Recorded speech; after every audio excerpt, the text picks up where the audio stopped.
Nikmati ibadah ketaatan kepada Allah Subhanahu wa taala di bulan yang suci ini yang tanpa terasa sudah berlalu. Tinggal beberapa hari saja bulan suci Ramadan akan meninggalkan kita.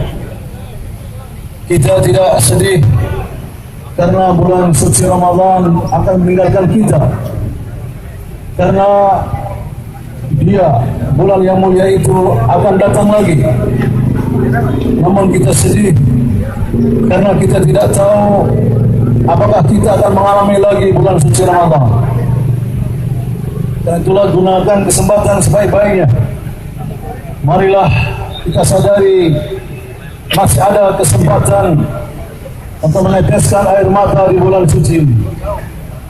Masih ada kesempatan untuk berdoa dengan sungguh-sungguh kepada Allah Subhanahu wa taala.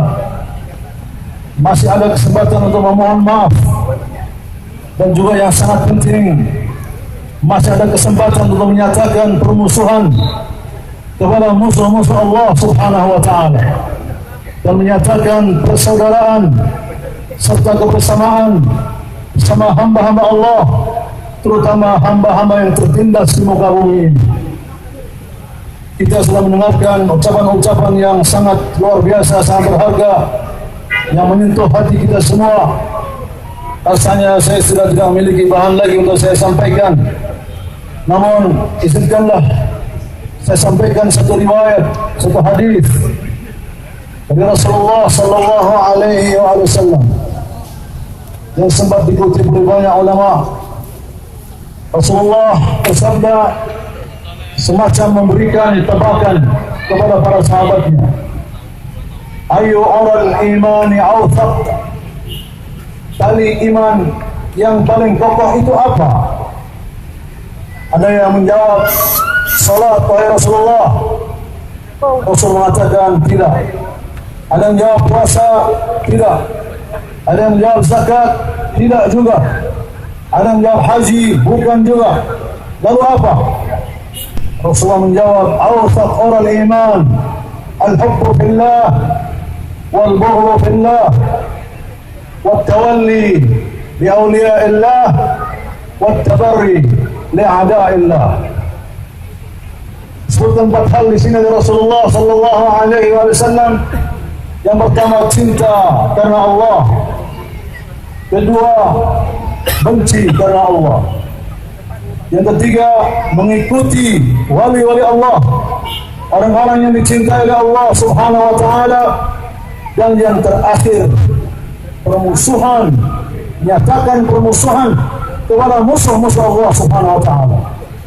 Siapakah di muka bumi ini orang-orang yang paling dimusuhi oleh Allah Subhanahu wa taala? Israel.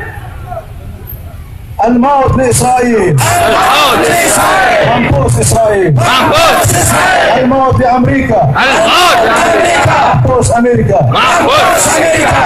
Saudara-saudara sekalian, tadi kita juga mendengar bahwa kesimpulannya, yakinlah keberadaan kita di sini sangat bermanfaat untuk kehidupan kita di dunia dan di akhirat nanti. Ini tidak akan sia-sia. Peringatan Yaumul Quds dalam rangka menghidupkan kemanusiaan. Peringatan Al-Quds dalam rangka menghidupkan nilai-nilai agama, semua agama.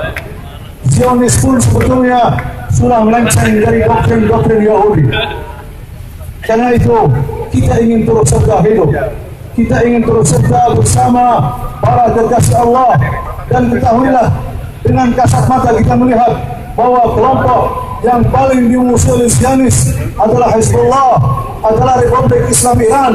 Kita tidak mempersoalkan sunnah ataupun syiah. Kita semuanya bersaudara. Justru kita keluar pada hari Jumat terakhir di bulan suci Ramadan untuk menyatakan bahwa kita tidak mau ada ikhtilaf yang mengganggu kebersamaan kita. Kita menyuruhkan kaum muslimin wahdah Islamiyah, wahdah Islamiyah, wahdah Islamiyah, wahdah Islamiyah. Saudara-saudara sekalian, kita bersyukur bahwa kita mengikuti ulama yang betul-betul ulama yang telah mengalami kekecilan hidup, ulama yang telah bertahun-tahun berjuang, belajar betul-betul, silsilahnya jelas. Dalam kesempatan ini terakhir, saya ingin menasihati, mudah-mudahan masih ada telinga-telinga yang mau mendengar, masih ada hati-hati yang mau merenung dan berpikir, terutama kepada anak-anak muda yang mengikuti gerakan-gerakan Islam radikal. Ketahuilah bahwa kalian telah disesatkan dan sifat-sikap kalian telah menyesatkan orang lain. Kalian anak-anak muda dicuci otak untuk membunuh diri, membunuh orang-orang yang tidak berdosa, orang-orang yang memerintah kalian, mengiming-iming kalian dengan nanti menikah dengan bidadari di surga. Mereka hanya omong saja. Kalau betul, kenapa bukan mereka yang bunuh diri? Ikutilah ulama. Mereka kelompok radikal ini tidak jelas ulamanya siapa. Mampus munafikin! Mampus munafikin! Mampus munafikin! Mampus munafikin! Mampus munafikin! Mampus munafikin! Karena pada hakikatnya orang-orang yang mengaku sebagai kaum muslimin akan menjadi musuh yang lebih besar daripada Zionis ketika mereka hidup dalam kebodohan dan mereka punya semangat namun tidak didasari oleh ilmu pengetahuan yang benar. Demikianlah, mudah-mudahan Allah Subhanahu wa taala memberikan pertolongan khususnya kepada bangsa Palestina yang tertindas dan kepada saudara-saudara kita di Yaman yang ditindas oleh munafikin, oleh rezim yang tidak sah, Al-Saud yang Al-Maut di Ali Saud! Al-Maut Al-Maut di Ali Saud! ini Al-Saud yang sudah tidak punya malu lagi, mengeroyok orang-orang yang lemah, orang-orang yang sarungan. Namun apa yang terjadi? Kaum mukminin, saudara-saudara kita di Yaman dibela oleh Allah Subhanahu wa taala. In tansurullah yansurkum wa yuthabbit aqdamakum.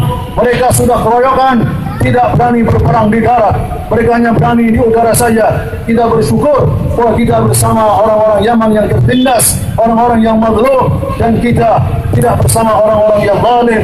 Wala tarkanu ila alladziina zalamu fatamassakumun nar. Allah Subhanahu wa taala mengancam, condong saja kepada orang yang zalim, kalian akan disentuh oleh api neraka. Dan itu kita nyatakan bahwa kita berlepas diri, kita siap sampai akhir hayat kita akan memusuhi orang-orang zalim, khususnya Israel dan Amerika. Mampus Israel! Mampus Israel! Mampus Israel! Mampus Israel! Mampus Israel! Mampus Israel! Bismillahirrahmanirrahim. Allahumma salli ala Muhammad wa ali Muhammad. اللهم انصر المؤمنين اللهم انصر المؤمنين اللهم انصر المؤمنين اللهم فرج عن المؤمنين اللهم ارحم موتى المؤمنين اللهم اشف مرضى المؤمنين بمحمد وآل محمد الطيبين الطاهرين والحمد لله رب العالمين.